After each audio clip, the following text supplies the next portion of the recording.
I stood before the imposing wooden doors of the courtroom, steadying myself with a deep breath. Today marked the end of a chapter, a marriage that had become a heavy load. I was not fearful, yet I could not claim complete composure either. The truth was, I had been readying myself for this day for a considerable time. The corridor leading to the courtroom teemed with people, lawyers, court personnel, witnesses, and even reporters hungry for a sensational story. I felt their eyes briefly assess me, curious but without genuine interest. To them, I was merely one of many women seeking to dissolve a failed marriage.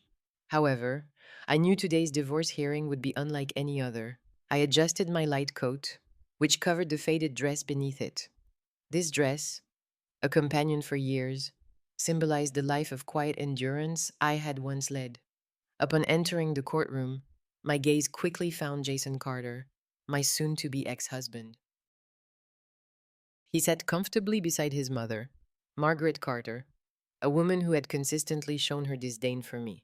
Nearby, Cassandra, the woman who had come between us, smirked as our eyes met.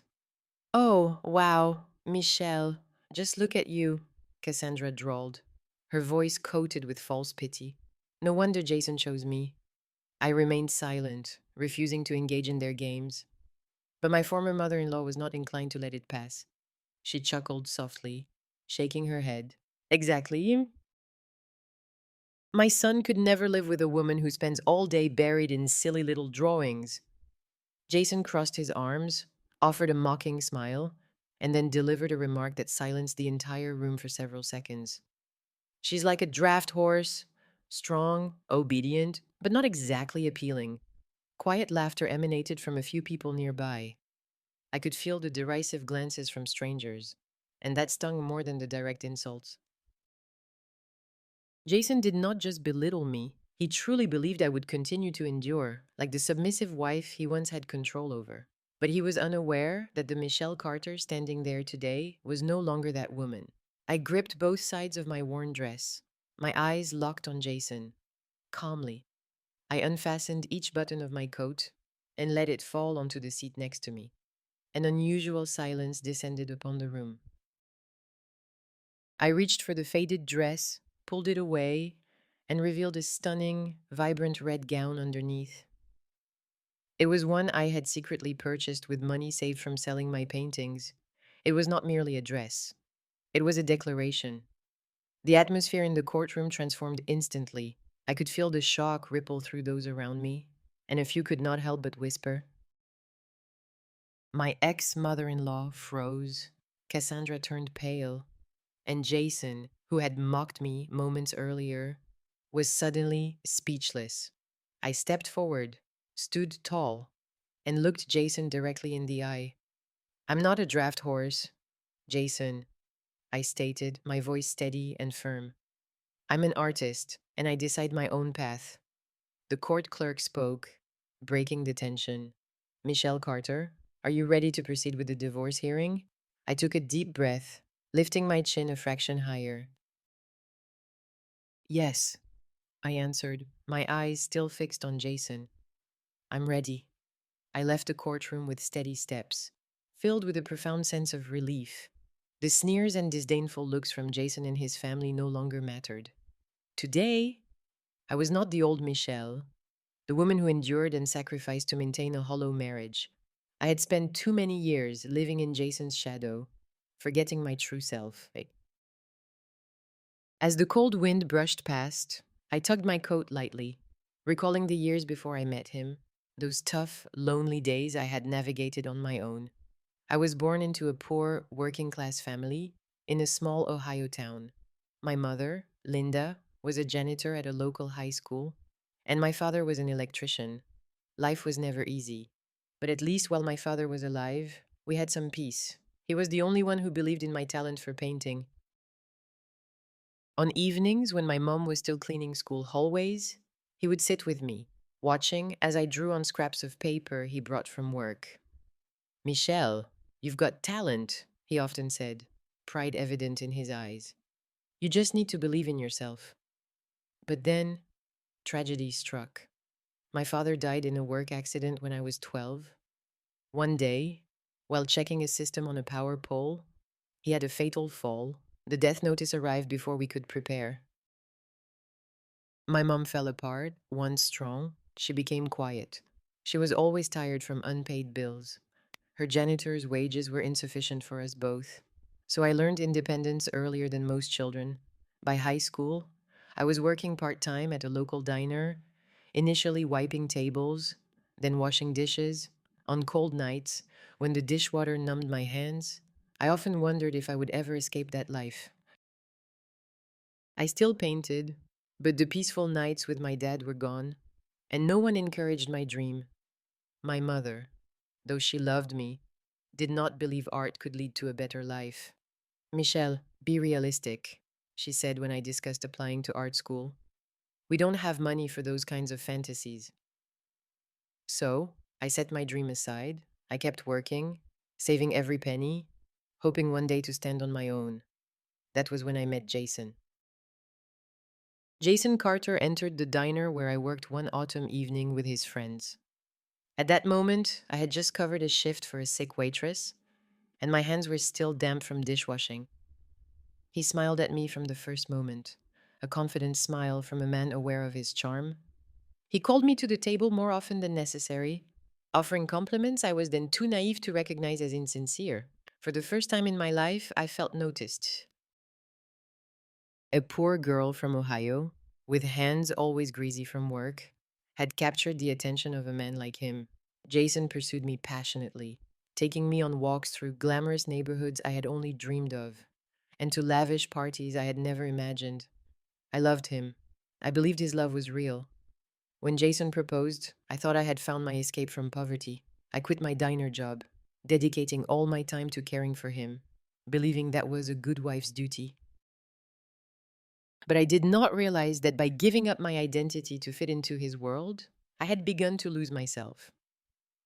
After our marriage, Jason changed quickly. Romantic dates vanished, replaced by his endless meetings and the many times I was left alone in our large house. I began to feel like a mere decorative piece in the perfect life he wanted to project. My mother in law, Margaret, never accepted me as family. She always found subtle ways to remind me I was an outsider, unworthy of the Carter name. I tried to please her, to become the daughter in law she desired.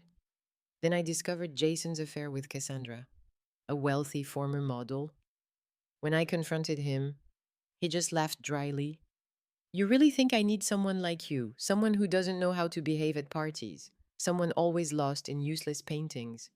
I wanted to believe he would change, but eventually I realized that if I kept holding on, I would be the only one to lose. So I decided to leave. I walked away from the lavish house and returned to my small apartment, where I could be myself again. And today, standing in court, I officially ended that chapter. The drizzle coated the streets in a cold gray, but my heart was filled with an unprecedented sense of freedom. After the divorce hearing, I was no longer tied to Jason. Challenges lay ahead, but I knew I had made the right choice. Independent living was not easy. I had little savings, just a small, month to month apartment, a few simple clothes, and art supplies I had kept for years. But none of that mattered. What mattered was being myself, not living in anyone's shadow. I spent the week painting, searching for art commissions. Then luck arrived. I received an email from Nathaniel Wright, a wealthy businessman seeking an artist for his son's portrait.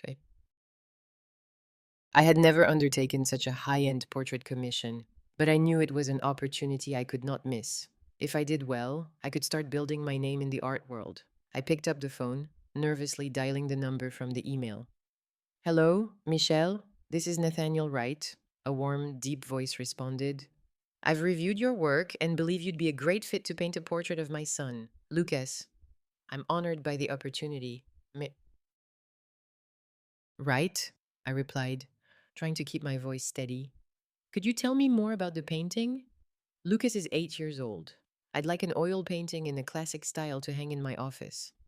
I jotted down all important details, and Nathaniel provided the address to meet Lucas and begin sketching. The next morning, I stood before a grand estate on New York's outskirts. Large iron gates opened to a stone path leading to an elegant mansion with tall, pristine white columns. I was amazed. It was not just a home, but a modern day castle. I climbed the steps, clutching my art bag, and rang the doorbell. A middle aged woman in a black velvet dress opened it, her sharp gaze scanning me. Are you Michelle? Yes, I'm here to see Mr. Wright. She nodded and turned inside. I followed, feeling slightly uneasy amidst the home's opulence. The interior featured expensive artwork and crystal chandeliers sparkling from high ceilings. In the living room's center, a blond boy, about 8, sat in an armchair, focused on a toy car. Beside him stood a tall man in a tailored suit. Is Nathaniel Wright? Michelle. Welcome. Nathaniel greeted me warmly, shaking my hand. This is Lucas, my son. Lucas looked up, his blue eyes filled with curiosity. Hi, Lucas, I said gently. Do you like to draw? He gave a small nod but remained silent. Nathaniel chuckled. He's a bit shy around new people, but soon enough he'll talk more than I do. I smiled, then opened my bag, pulling out my sketchbook and pencil. We'll start with a rough sketch first. Do you want to include a toy in the portrait? Lucas thought, then held up his toy car. I want this in the painting. I nodded and began to sketch. Just as I was focusing, footsteps echoed from the staircase. I looked up to see Serena Wright, Nathaniel's second wife. She descended in a cream silk dress, her blonde hair perfectly styled, but her unwelcoming expression caught my attention most. Serena stopped before me, arms crossed. I wasn't aware Nathaniel had hired an artist.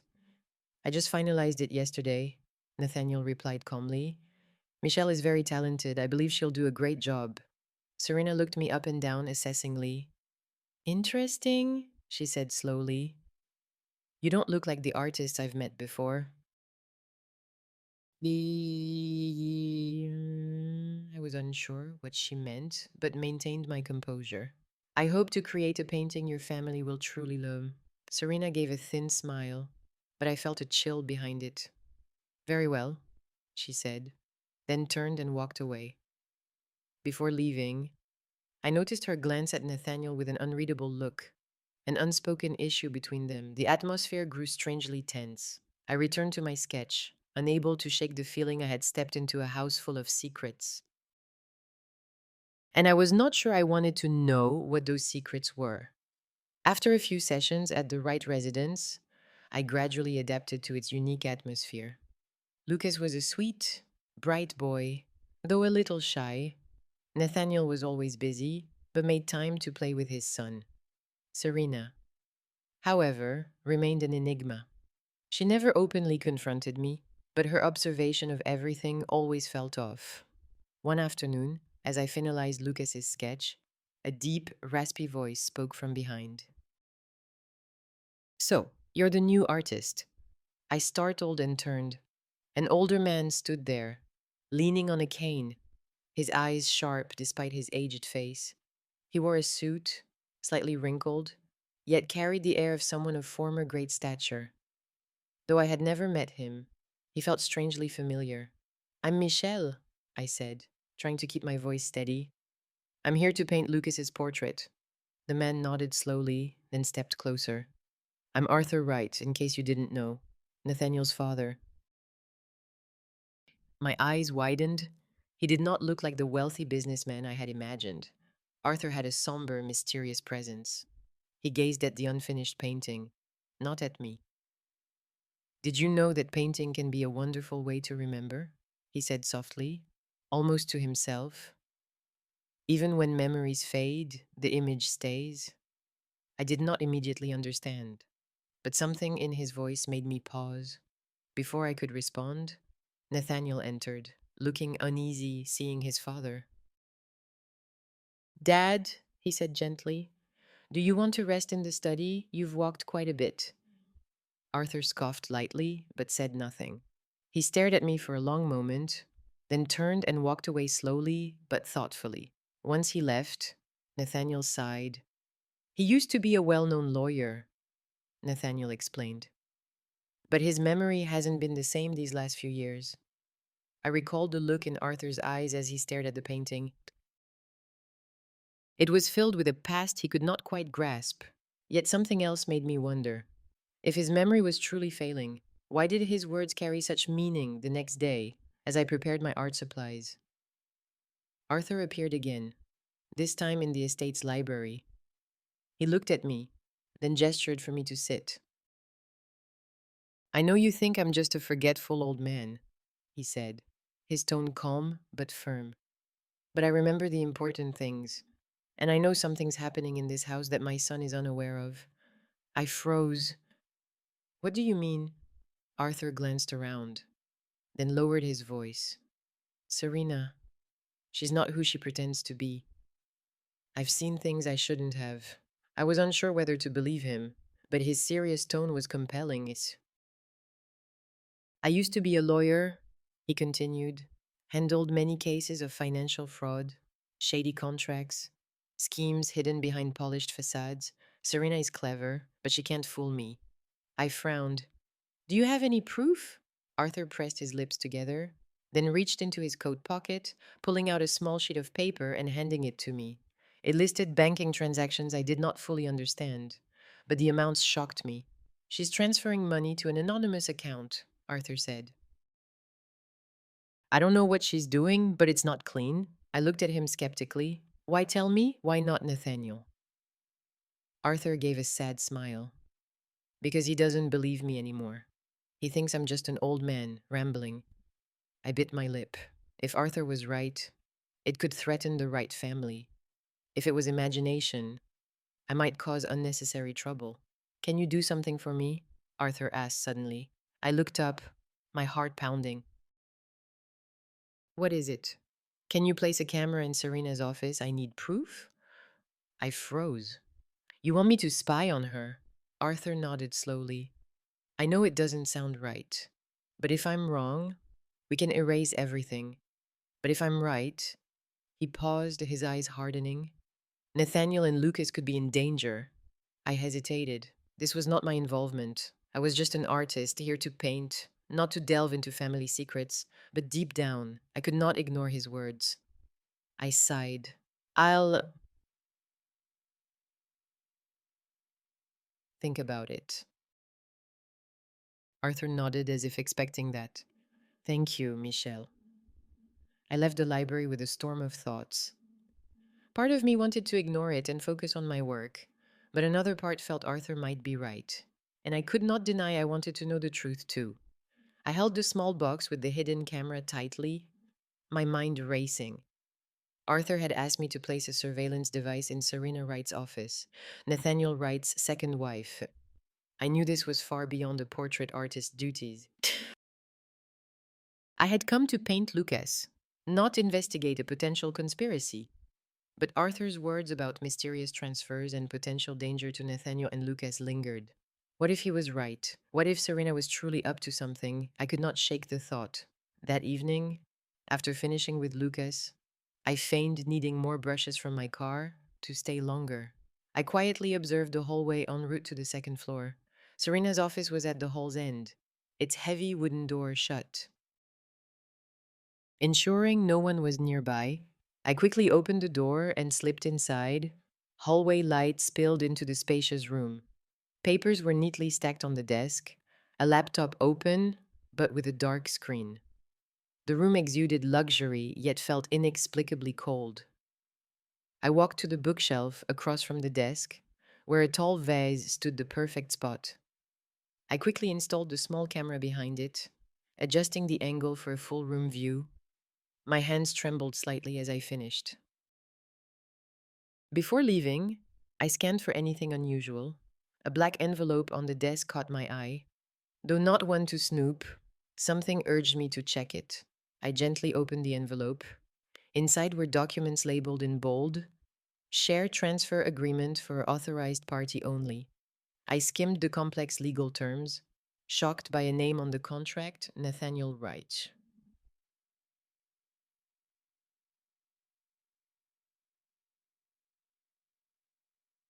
transferer.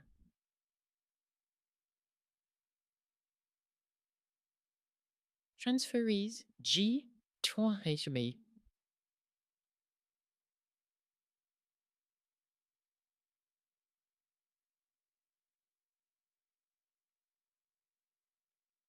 Holdings.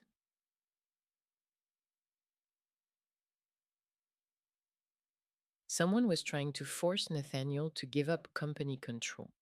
But who was G? Holdings, I photographed important pages, carefully replaced everything, and quickly left Serena's office. The next morning in my small apartment, my phone displayed footage from the camera. Initially, just an empty room. But an hour later, Serena entered. I watched her sit, open the laptop, and type numbers. I turned up the volume. A man's voice came through her phone. Is everything going smoothly? Serena, arms folded, replied confidently. Nathaniel suspects nothing. I've arranged for him to sign the documents this week. My heart pounded. Good, the man said. G. Holdings will take over once finalized. After that, we'll handle the rest. A chill ran down my spine. The rest. What did that mean? Serena paused, then spoke slowly. What about Arthur? I think he's starting to suspect.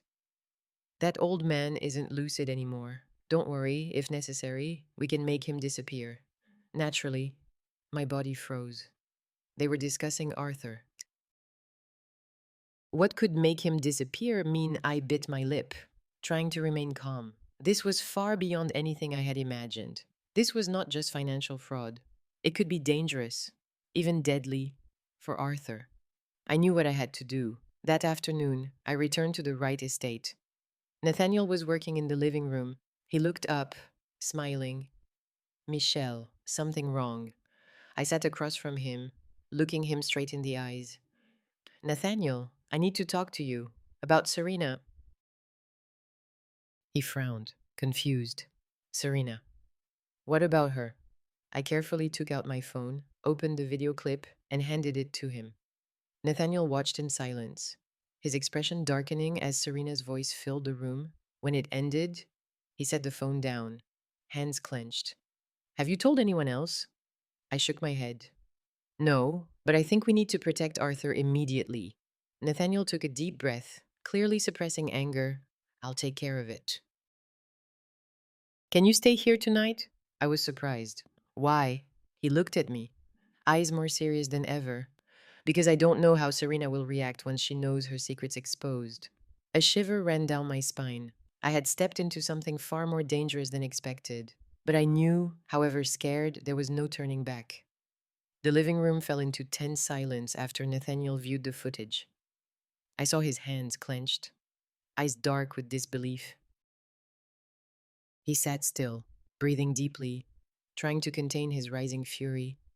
Instead of speaking, Nathaniel stood abruptly, walked to the liquor cabinet, poured a glass of cold water, downed it, then faced me. Michel, do you realize what you've just done? His voice was low, tinged with shock and anger. I clenched my hands, trying to stay composed. I know I've stepped into something complicated, but if I didn't, who would protect Arthur? Who would protect Lucas? Lucas's name brought determination to Nathaniel's eyes. He stared, then pulled out his phone and dialed. Aiden, come to my house right now, he said sharply. I need you. I did not know Aiden, but Nathaniel was not going to handle this quietly. An hour later, a tall man entered.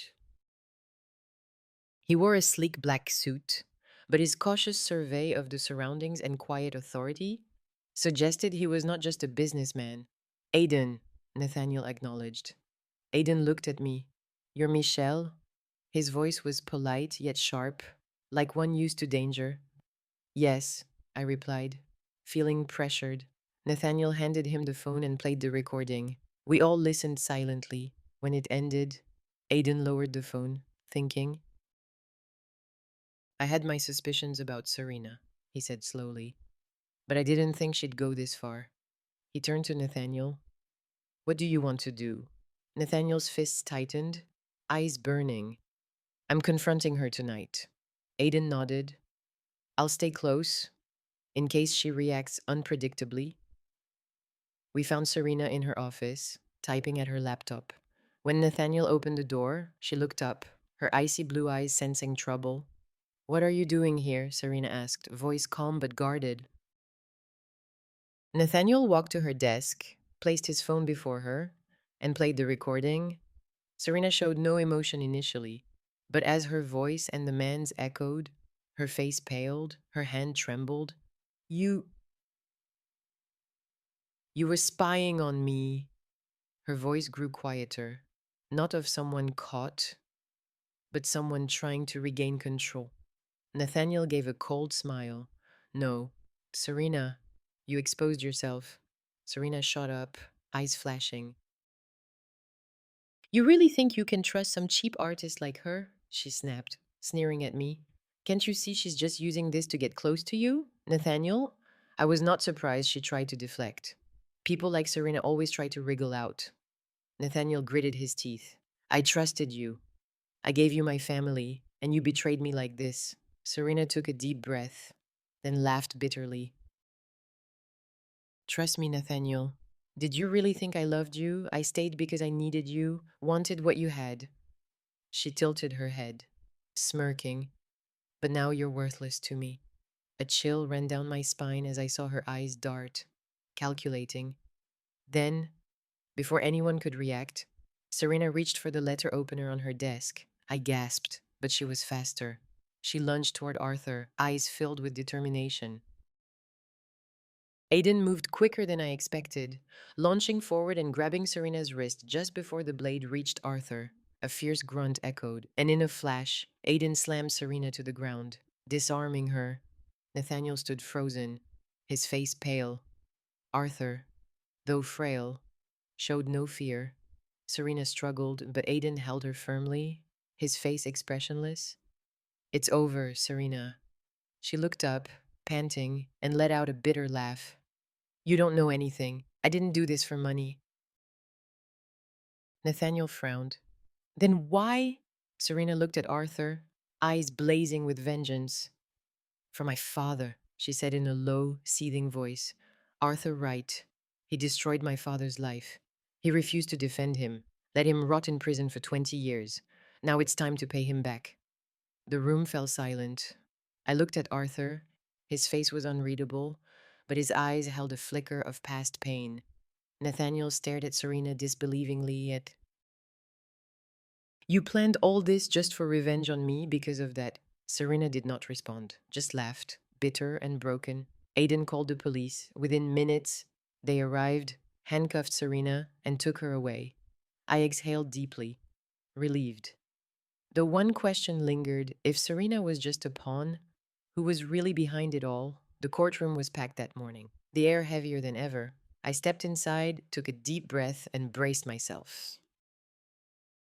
This was the final day I would face Jason Carter, the man who had been my husband, treated me like a workhorse, and betrayed me without remorse. But today, I was no longer the weak Michelle. I was here to end everything, to claim justice. Inside, Jason sat at the opposite table, his usual smug expression on, though his eyes betrayed tension. Beside him was his lawyer, a confident man with a thick folder. I glanced to my side. Arthur Wright sat near me, his presence steady, the seasoned attorney he was. He had chosen to stand with me. The judge entered, banging the gavel. We are continuing the divorce proceedings between Michelle Carter and Jason Carter. Jason's lawyer stood, speaking arrogantly. Your Honor, my client fully agrees to the divorce. However, he believes the plaintiff's request for asset division is unreasonable. Michelle Carter made no significant contribution to shared assets and therefore has no claim. I smirked. So that was why he held on money. Arthur rose, eyes sharp. Your Honor, I request permission to present evidence that Jason Carter misused shared assets for unauthorized personal transactions. The courtroom stirred. I looked at Jason. His face went rigid, hand unconsciously clenched. He had not expected me to be prepared. Arthur stepped forward, placing a folder before the judge. We have proof Jason Carter used joint investment funds for secret financial dealings. He withdrew money from the shared account, funneling it into another under a shell company's name. Jason shot up. This is slander. The judge motioned him to be silent. I will review the evidence, Arthur continued. Additionally, we have documentation showing Jason Carter used joint funds to support his mistress purchasing property, vehicles, and expensive gifts.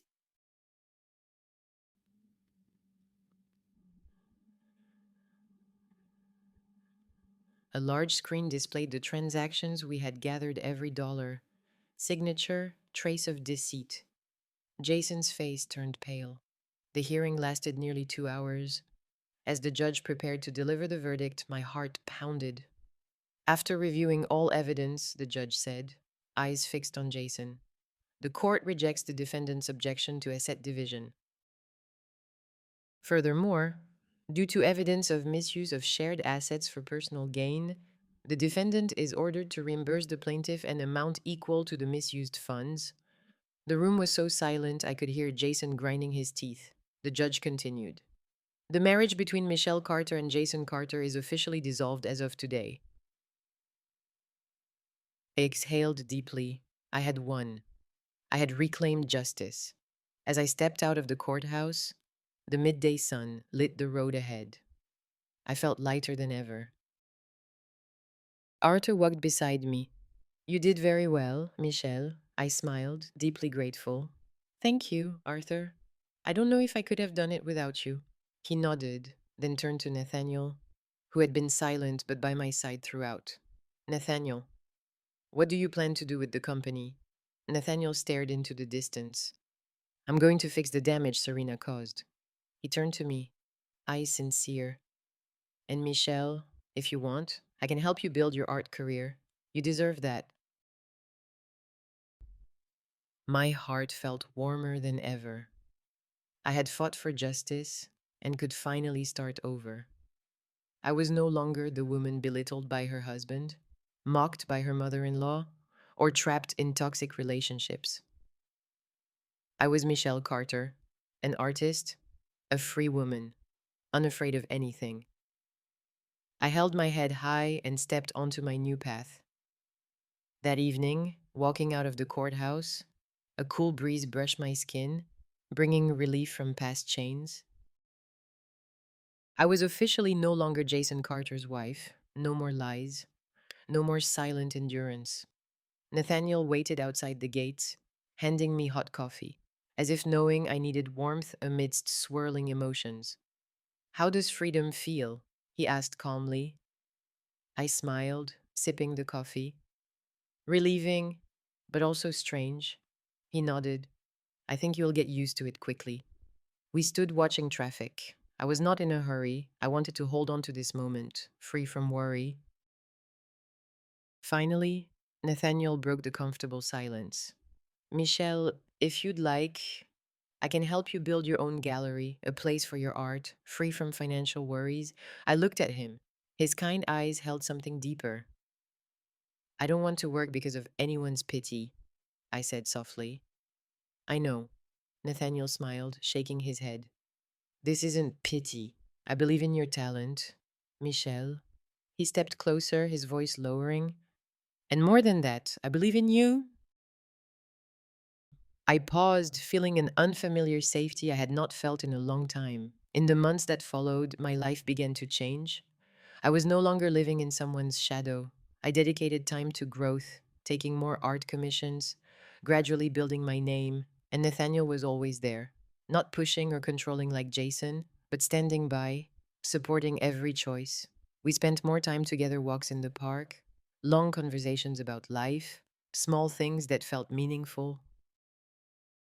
One day, as I finished Lucas's portrait, Nathaniel walked into my studio with a small box. There's something I want to ask you, he said. I looked up, heart skipping, seeing the seriousness in his eyes. He stepped closer, then unexpectedly dropped to one knee. I gasped, barely believing it. Michelle, Nathaniel said, his voice warm and sincere. You walked into my life unexpectedly. You helped me see the truth and realize I never want to lose you. I know you've been through a lot, but I don't want you to keep walking this path alone. I want to be by your side. I want us to build the future we both deserve. He opened the box. Inside, a simple, elegant ring glinted. Michelle Carter, will you marry me? The room was so quiet I could hear my heart beat. I once thought I would never believe in love again, but Nathaniel had been patient, showing me love was about partnership, not control. I looked into his eyes, then slowly nodded, tears slipping down. Yes, I whispered. Nathaniel laughed softly, a sound I knew I would always remember. He stood, gently slipped the ring on my finger, then wrapped me in his arms. For the first time in so many years, I felt truly happy. That day, we walked out of the studio hand in hand. The breeze danced along the busy street, but I no longer felt lost. I had weathered betrayal, fought to rediscover myself, and now walked a new path, not alone. Life is not always fair, but we always have the power to choose how we face it. Michelle was once trapped in a painful marriage, but did not let her past define her. She stood up, claimed justice, found herself again, and finally found the happiness she deserved. Michelle's story is not just about betrayal and consequences, it is about courage, resilience, and belief in a brighter future, something anyone can reach if they dare to step out of the shadows. What do you think of Michelle's journey? Did she make the right choice, leaving her past to find herself again? Share your thoughts in the comments, and do not forget to follow the channel for more inspiring stories about life, family, and inner strength.